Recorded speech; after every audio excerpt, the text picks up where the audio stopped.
Pour cette session qui était intitulée La mondialisation des Lumières, d'abord, ce qui m'a paru particulièrement intéressant, c'est qu'un paradoxe a émergé. Dans les trois cas, de manière très différente les unes des autres,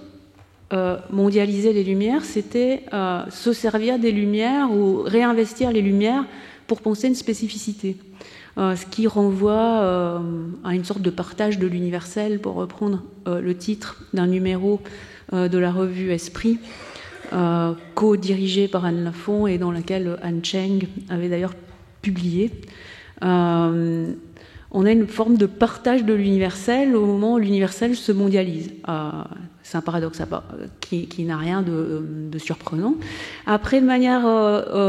sédimentée dans la temporalité, puisqu'on a vu qu'aux États-Unis, enfin en Amérique du Nord, ça se produit au XIXe siècle, au Mexique plutôt au XXe siècle, et dans le Japon contemporain, il y a le réinvestissement d'une tradition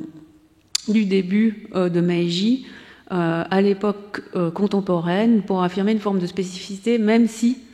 les Lumières, Caïmo, continuent d'importer dans sa sémantique la référence européenne, en particulier à l'Allemagne et à la France. Il y a des différences, hein, on l'a vu, en particulier l'une qui m'a semblé très frappante entre le cas américain et le cas états-unien et le cas mexicain, qui est celle du complexe d'infériorité, qui est absolument nié. C'est un motif dans cette production de discours du 4 juillet, à partir surtout autour des années 1830, où on a vu que refuser le complexe d'infériorité par rapport à l'Europe est un élément de construction de l'identité ou de la spécificité des Lumières américaines,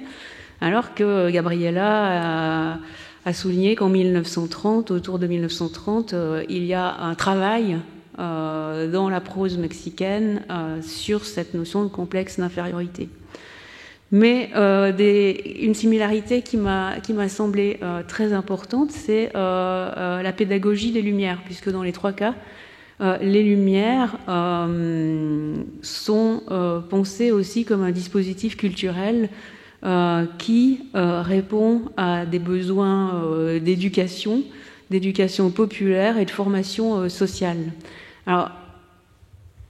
moi, je pense immédiatement à des contrastes semblables